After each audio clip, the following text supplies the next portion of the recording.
on intakes? Yes. Intakes are. Yes, Allison cut seats can be. All right, so parts of a valve. Oh, and I know what I was doing. I was looking for a picture of a valve, and we came across the other thing. And then Steve sidetracked everybody. I was just a bit confused. Nah, you were fine. Well, I guess I don't have a nice picture of a valve. So you know what that means. Draw All it. right, we're drawing it. Anybody want to try this for me? No, you do such a great job. Now it's very asymmetrical. This isn't going to work. We're going to spend all night doing this. More efficiency. It's just worn in. We only need half of a valve. Now I got to do both sides there. It's like charades. See, No. margin, Charades. face. What? Charades. Charades. I know. It's a one. What this is not easy. Don't make fun of me. All right. Now the hard part.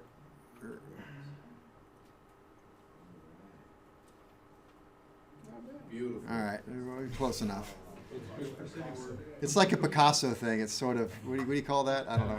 I'm not an art major. All right, parts of a valve. Oh, man.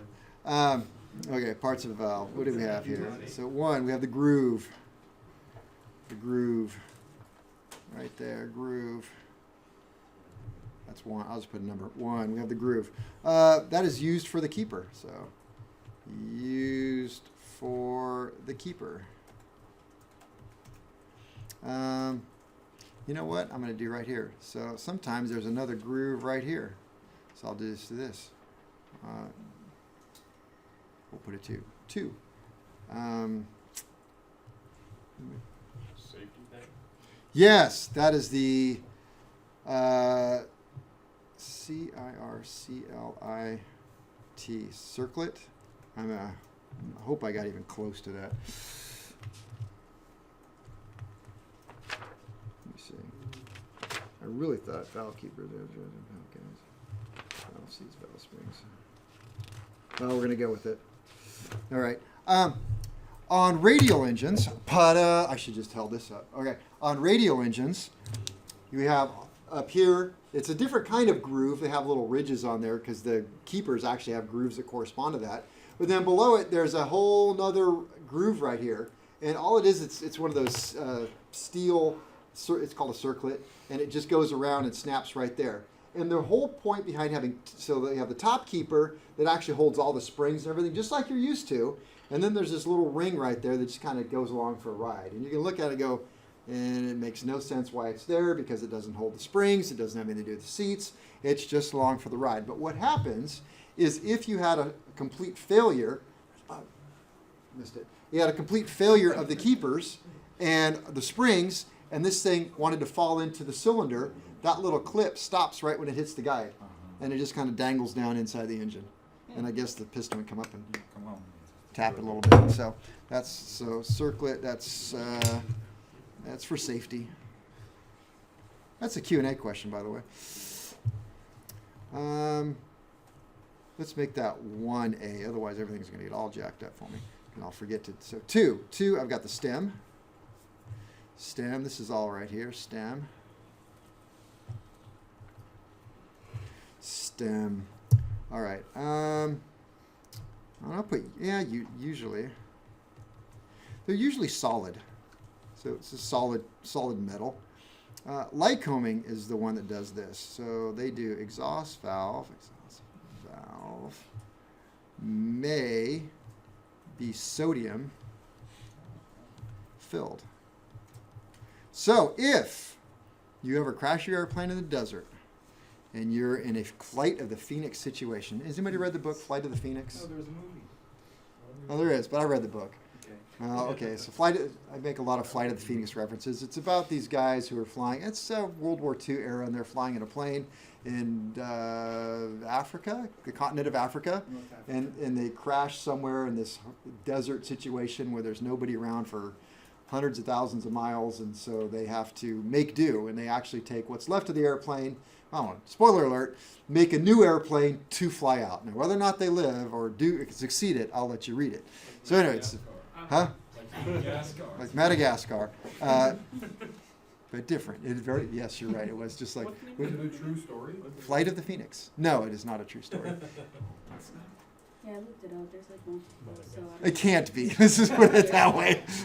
It's a pretty, it's a, definitely an interesting story. Okay, so Flight of the Phoenix situation. You have crashed in the desert and you have no salt for your salad. You can break open one of these and sprinkle out the sodium. Explodes. No? What happens? It explodes.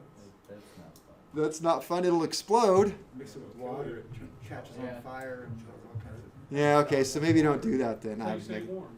It's how you stay warm. So anyway, yes, you do not want to cut these open and apparently do that. I've always wanted to. So if you want to, let me know if you're going to do that. Okay, so what is it with this sodium in there? Well, I've got from here to here it tells me about the sodium, so you don't have to write all this because I'm not. Sodium valves. Sodium-filled exhaust valves have a hollow head and stem filled with about 60% with sodium. So it's filled with 60% of sodium. So it's not 100% filled, 60% filled. Got that? Sodium has an extremely low melting point, about 100 degrees Celsius, and a boiling point, 880 degrees Celsius. In a hard-running engine, the valves are hot enough that the sodium in the head of the valve vaporizes and travels to the cooler stem. It vaporizes. It's like a mini ecosystem. It comes up here to the top because it vaporized. So it goes to the top. Sodium vaporized, travels to the cooler stem where it condenses back to liquid again. The phase transition from liquid to gas absorbs a lot of heat, and the condensation dumps the heat in stem where the larger metal-to-metal contact between the valve, stem, and guide transfers that heat to the cooling system. Without this heat pipe effect, vastly more heat would have to be transferred through the valve seat. Too much heat through the valve seat, and you get burned valves. So, exhaust valve, maybe sodium filled. This transfers heat. Oops. Let's just do it in the same color. T-R-A-N-S-F-E. Transfers heat to the stem.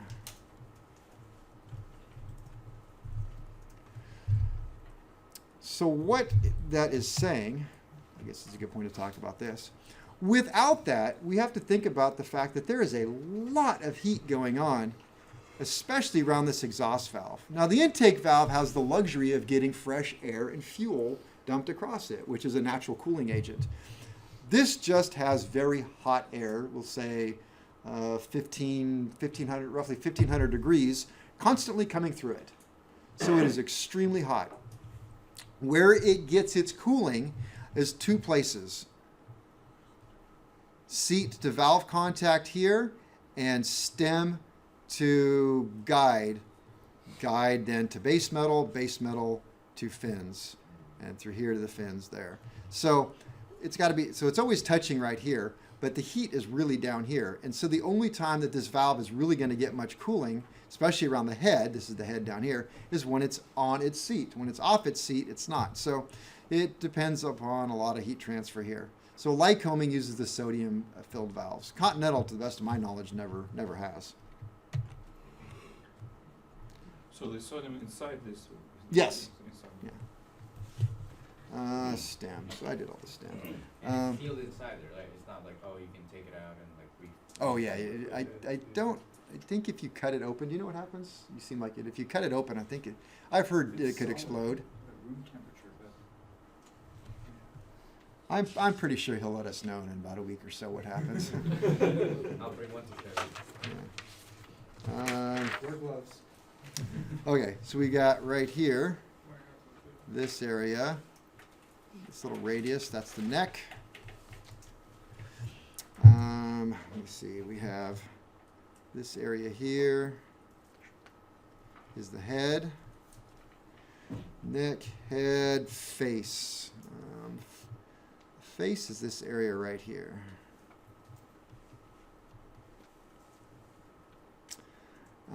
The margin, oh boy, I should have made this much bigger. The margin is right here. Margin. And the tip, of course, is right up here. So tip, that's easy, tip. So let me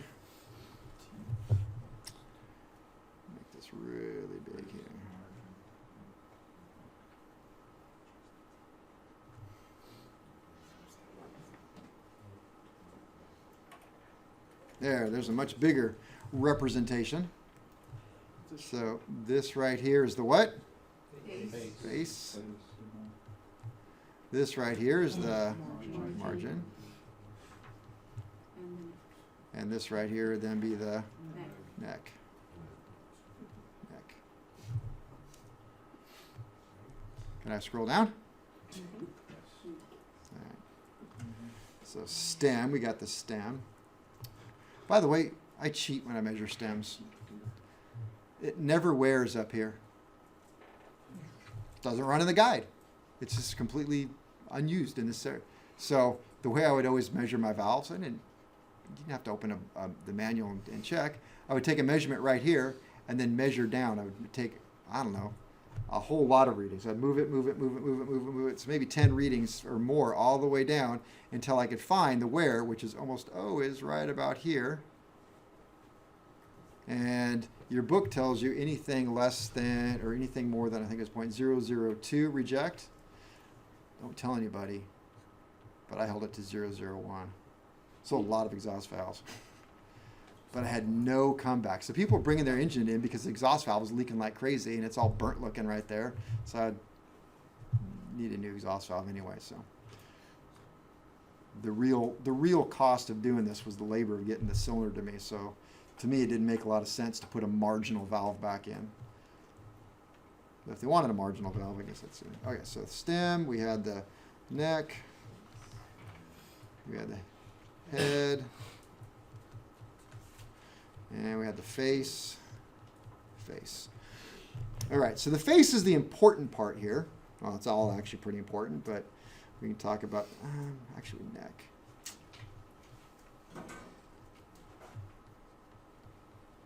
While I'm thinking about it, the neck. Your book talks about, or the Q&As ask about a radius gauge to check for stretch. So you could take, they would make these gauges that would actually, and they would have a radius, a matched radius, and you'd have to match it to that. And if it matched in a certain way or didn't match, then it would tell you how to stretch. I did not use the stretch gauge because I just measured right down here, and that was enough to reject them anyway. But it is a Q&A question about the radius gauge. All right, back to the face. Face, what about the face? A lot of work happens on the face. Makes contact with the what, Steve? The L thing. The L thing, very good. Valve seat is the word he wanted to say. It looks like an L thing. But you knew what I was talking about, right? Yeah. All right, so we're good there. Okay. The intake on all modern engines is 30 degrees. Old school. Can we say old school? Old school is 45. So if you get an old school, not radial engines, old opposed engines, everything was 45. But nowadays intake is 30. And the reason why they went to 30 is because, and this is what they say, I don't know who they are, but it allows for better volumetric efficiency.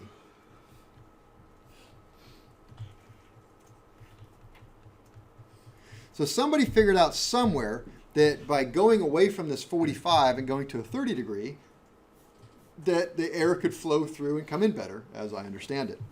I cannot neither confirm nor deny this truth. So you're thinking, then why didn't they do it on the exhaust? Because the exhaust is 45 degrees. It's 45 degrees. And to the best of my knowledge, it is always 45 degrees, and I've never seen anything other than 45 degrees. So why didn't they go to 30? We burn too easily. Well, the higher angle allows for more pressure.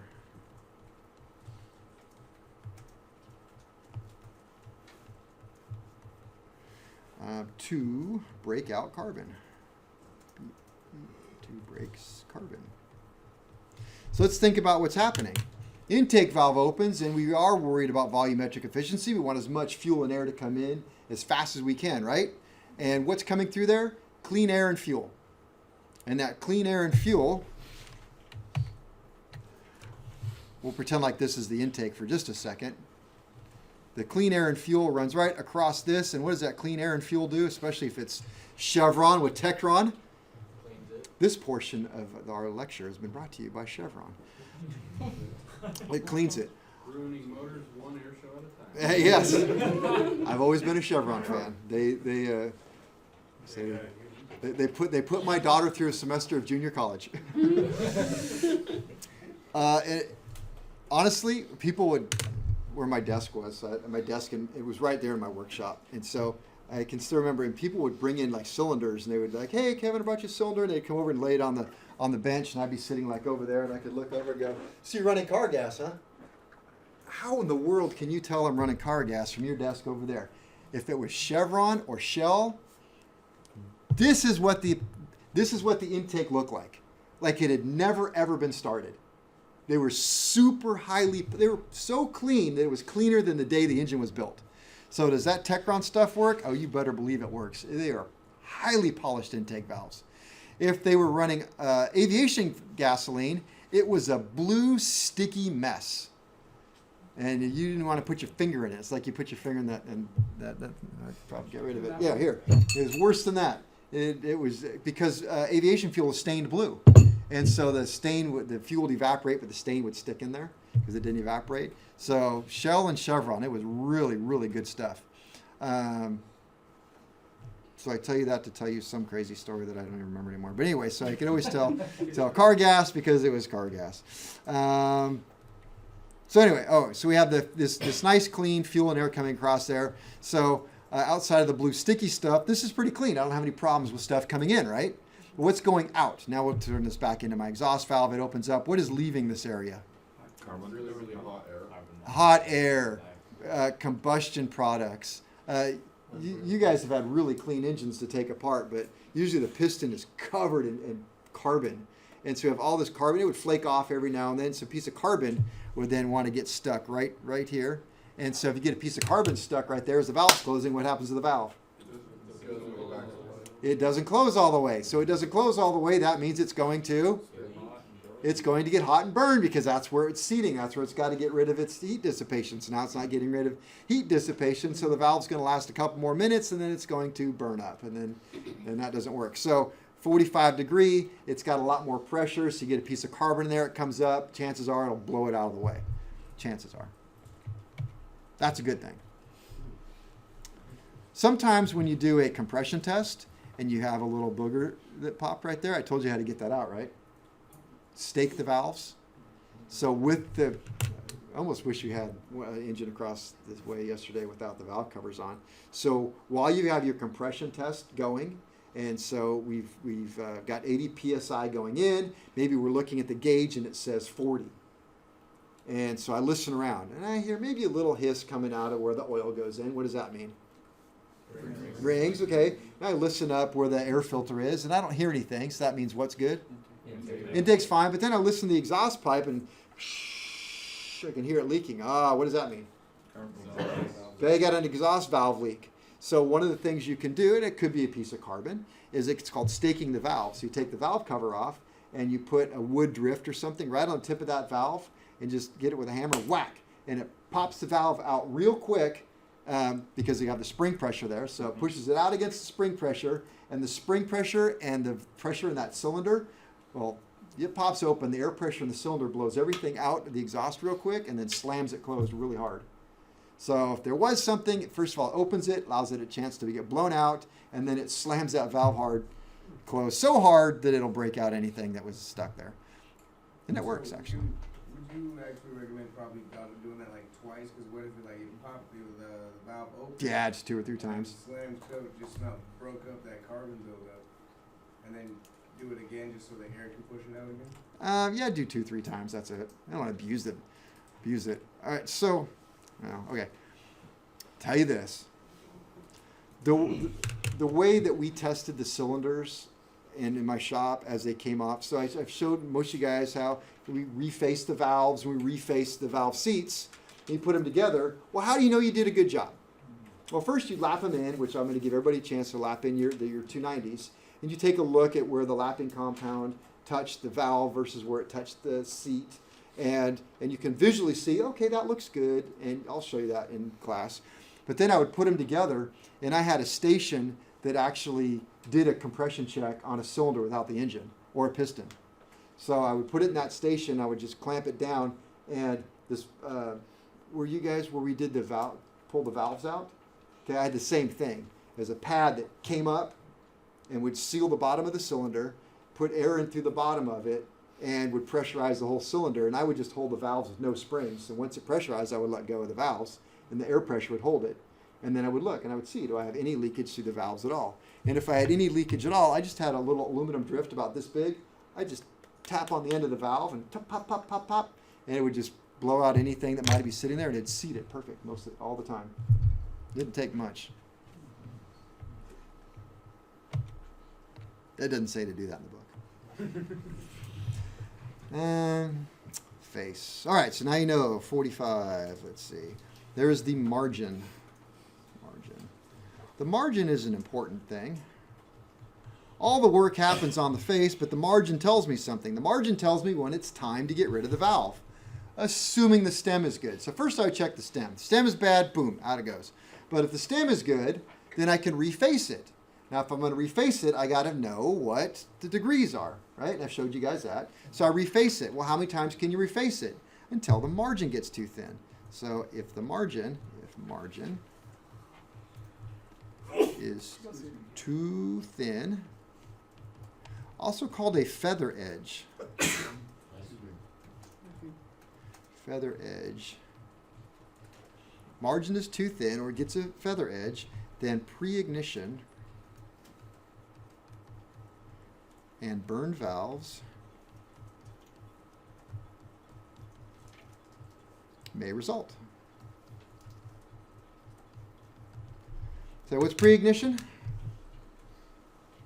Detonation of the fuel. Nope, it's not detonation. Those are two different things. Detonation is the uncontrolled explosion of the fuel. We'll say that. It's probably not a very good textbook. Pre-ignition is Fuel and air leakage? ignition before I wanted it to happen. Before it was supposed to happen. So something made the fuel and air light off before it should have ever happened. That's pre-ignition, before ignition. So what caused it, in this case, to pre-ignite? Well, say it again? The edges got too hot. Yeah, the edges of the valve, because they got so thin, now they got too hot. And so they're glowing like a little glow plug right in there. And so the fuel and air come in, it sees that little hot spot on that valve, it's glowing red hot because it's so thin, and it just lights off. Now the pre-ignition then can cause detonation, for sure. And so now you're going to get a runaway problem. So it's just because it got hotter and then the spark plug didn't get fired already. Well, by the time the spark plug fires, it's like, hey, where'd everybody go? Yeah, yeah. I'm supposed to spark you guys off. How come you're already gone? That's like a dude that comes late to the party. The what? It's like it's the guy that comes late to the party. That's right. It's late to the party.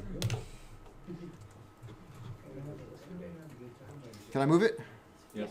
All right. Well, you guys are either on track or I'm learning how to slow the heck down. You know, this is how I started writing notes. It was simply so I wouldn't talk so fast. It's true. Yes. Oh, yeah. I can talk really fast. All right. The tip. Then we have the tip. The tip is actually hardened with stellite. I don't know how to spell stellite. It's not important. So, all right. Different types of valves. Different types of valves. Can I be honest with you? Good, because I'm going to anyway. This is the kind of stuff where I kind of struggle with. It's like, what valve goes in a Lycoming 0290? Service manual says you're supposed to use. You were so close. Whatever the don't stop saying type certificate data sheet. It's not a parts book. The service instruction. Parts book. Whatever the parts book tells you. Whatever the service instruction The tells you parts to. book is written by engineers, not by. Ow. Let's don't blame engineers. They're good people. They're written. No, it's yeah. Well, I suppose it is. But anyway, so what valve goes in your Lycoming 0290? Whatever the parts book says. Whatever the parts book tells you which one it goes in, or the latest service instruction. All right. You don't get to choose. You don't have to care what it's called. It's called a valve. As long as you got the right part number, that's what's most important. So you look at I don't know, is that a tulip valve or a, flathead valve? I don't care what it is. It's just a valve, and as long as you get the right part number, then you are good to go. So but the FAA seems to care. So we have different types of valves. You got your flathead. Guess what kind of head it is? Flat. You got your semi-tulip, which is not quite a tulip. So let's look at a tulip, and you have semi-tulip. So tulip. So guess which one this one is? Tulip. All right. And if it didn't have quite such the concave? Semi-tulip. And if it was totally round going this way, then it is a mushroom. Sorry if I don't care. What I care about is that you get the parts book and the service instruction, and you get the right part number to the right cylinder. Oh, and this is really important while I'm on this soapbox. So when I did it, you take an engine like a Lycoming, I could either, or Continental, so I could take either the OEM, everybody know OEM is original equipment manufacturer, so if it's Lycoming, it means Lycoming made it, Continental means Continental made it.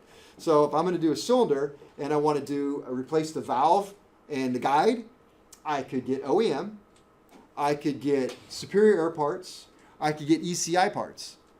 But what you couldn't do under most circumstances was take an OEM valve and somebody else's guide, or this guy's guide and this guy's valve.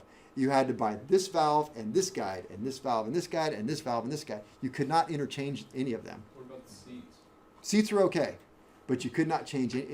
And it's really not written in very many places. Really hard to find, and just something you almost had to know.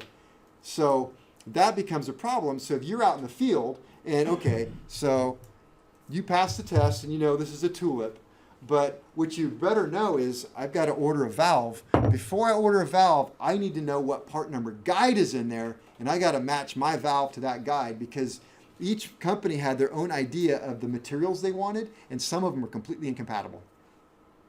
And then so you put the wrong valve and the wrong guide, and the thing doesn't work out, and you got a warranty problem, and you call up BCI and go, hey, your guide failed. Well, send me the guide and the valve. You got it. You send it, and they're going, hey, our guide didn't fail. It was the valve that failed. They caused the problem. So you send over to Lycoming. Lycoming says, hey, don't blame us. You used the wrong guide. So whose fault is it? It's your fault. So the valve and the guide is kind of like the crankcase, where it's just basically like a matched set. It's not that they're match set. I had a whole drawer full of guides, but these were, Lycoming guides, 16 Romeo 22291. There's my Lycomings. Or I could go over here and I want to use ECI guides. Well, it just depends on whatever valve that I happen to purchase that went in it. Is it because there's like a coating on them? Or is It's the materials. They have different ideas on what materials to use. But that wasn't the case for all of them. Some engines, it was like, no, our guides are completely compatible with their guides. They're all the same. But certain combinations were not. So I always try to match the part number with the part number. But anyway, back to what's important here. Different types of valves. You got your flathead. You got your semi-tulip.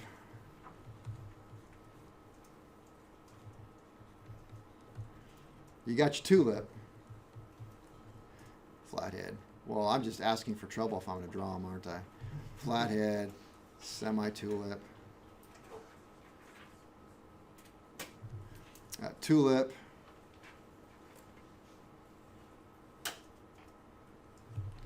Should be like this. Tulip.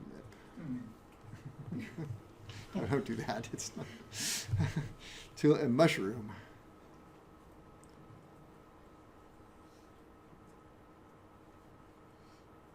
I don't know. I tried to help you out there. Now you're like, oh, I thought I knew what they were till I drew that. All right. So we got the different type of valves.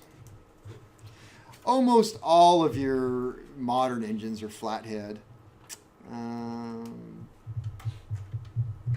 Radials get into these other ones more often than not, the kind of the older school stuff. All right, let's talk about the exhaust valve specifically. Exhaust valve. Runs hot. Runs very hot.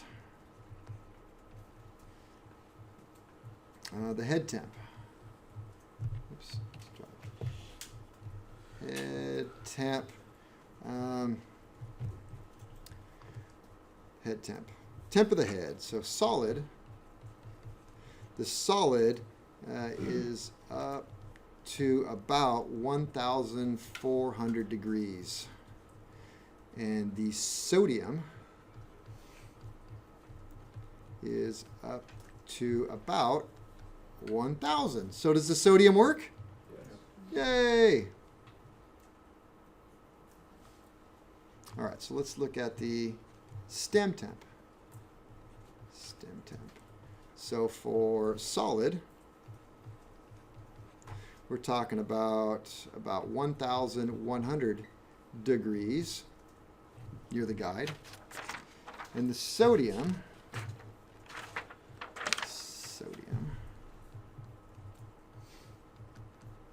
is about 1,000 degrees in that area. So that's dissipating heat in a better way. It's funny, you'd think that this stem would be a little bit hotter on the sodium, but anyway.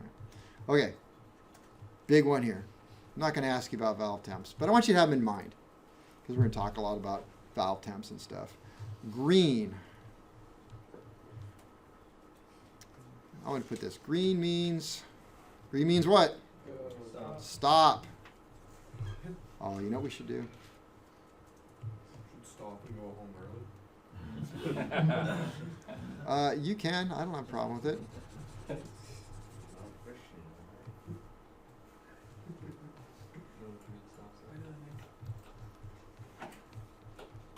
That's how we should do it. Stop. Stop sign. I can do that at a light. Green means stop. Green means stop. Yeah, if you, on the way home, please don't mention my name. So, green stain indicates valve is burned.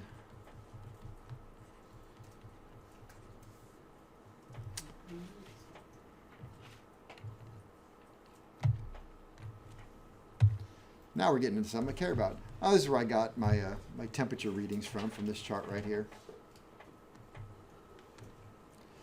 If you care. So our solid stem, it's going to get hot, so it's going to peak out at close to 1,450 degrees right here, which is cherry red. And our sodium filled, it's going to be very dark red at operating temperatures. And we look at our stem temperature, so right here in this area, well, you can see the sodium, it gets cooler as it goes, and the solid stem gets very hot in this area, but so it's kind of a weird thing. All right, here we go. I don't know if I hope you can see. You want to click the lights back there, Abby, real quick, so we can try and pick up some colors from that. So, anatomy of valve failure. So, I thought this was really cool. So, first indication right here. Green means stop. Oh, that's where I got it from. And burned pizzas are okay. All right, that's what you need to know, and that works for me because I remember green means stop. So, overview. Valves that fail to seat properly are subject to severe and uneven heating that can cause them to weaken and fail in predictable patterns. All right, burned exhaust valves have long been a leading cause of cylinder failures and power loss in piston aircraft engines. Modern borescopes allow us to look deep inside the cylinders, and this guide will help you interpret what you see through the viewfinder. So it is now it's now required that when you do an annual inspection and you do your cylinder leak down or differential compression check, that you also do borescope, and this is what you're going to do. You're going to look inside your valve here. So the things that I'm looking for, like this one says, first indication, circular pattern is slightly uneven and non-symmetrical. And I would see that and I go, whoa, the color is not quite right here. This is getting worse. I can see crescent-shaped discolored burn pattern developing at the upper edge. So that's not looking good. Then I would see this and say, well, hey, it's kind of burnt pizza looking, but it's not even, and I don't like that unevenness. So that says burn pattern migrates inward. So they kept the valve going the same way, so it's starting to work its way down. Now you can see this. This is completely asymmetrical, and it's starting to turn green right up here at the top. So green means stop. The green area at the top shows this valve should be replaced immediately. Notice how the uneven burn pattern matches the heat distribution chart. Here's the heat distribution chart. So, So when they say the top, is that closer to the middle? oh, I should have done that a minute ago. I'm sorry. Top, right here, right here, right here, top. We have like in relation to the cylinder, how it's in the cylinder. No, you're talking not in relation to the cylinder. It's really in relation to this valve. It could be rotated anywhere in there. I don't know which way it's facing. It could be the wall. It could be this way, and it rotates in there. Oh. So yeah, these are always rotating, so it's hard to say where it is. But you see the heat distribution here. 1650 is where it's starting to get burned. That's what they figure on this one, when it should be running about 1200. So burn pattern migrates. The green area at the top. Okay, we did that. Crescent progress towards center with valve cracking and failure, a serious danger. Here's the crack that's developed right there. So 12 o'clock shows the valve failure is imminent. That's why I never fly past 11:45. Burn pizzas are okay. Don't be alarmed by the bright color or deposits around the edges. The symmetrical pattern shows this valve is just fine. So nice and symmetrical. The symmetrical circular pattern shows a healthy valve. Red and orange deposits are harmless. That looks terrible, doesn't it? Thick lead deposits from an overly rich mixture give this healthy valve the appearance of an overcooked pizza. So we're going to talk a lot about leaning in the next class. So I'll make you guys leaning experts. And Steve's going to bring in Burt Pizza with his lottery winnings. I mean, no, I'll do it with all the money I save because you're teaching me to properly lean. You know, All right, let's go this way. Normal, so I don't know if you were referencing this. So normal combustion exhaust valve has a reddish deposit in the center with dark outer edges. Whoops, over here. So this is the exhaust because it's the smaller, and this is the intake because it's bigger. Okay, we're looking at a symmetrical pattern. I don't see any green, so I'm good to go. So that's that looks good. Light brown combustion, not a problem. This one over here is burned. It's turning green. It's non-symmetrical. That is not okay. Is this a Continental or a Lycoming cylinder? Why is it a Continental? Because it's pointing towards the exhaust. Oh, I love this guy. Because that is pointing this way. So if it went straight in, it'd be a Lycoming. That's stupid. Oh, why do you look at me? I heard it from over in this area. I don't know. Oh, this is another nice slide. I could have shown this a bit ago. Yeah. Oh, this one's got a bad margin on that one. It does. Got a feather edge. It's what kind of seat is this? Allison. And notice they even did it right. They've got an open space right there indicating that it That is. would have been a good picture you shown earlier. Well, I didn't know you were going to have problems. All right. Lights. All right. Green means stop. We are 2 minutes from green. Let me see.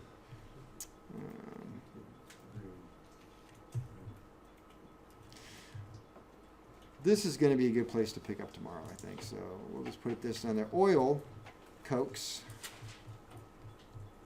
at 575 degrees Fahrenheit or 300. Yes, cokes.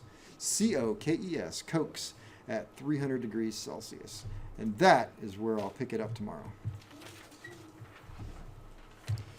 So don't go away, Mad. Just go away.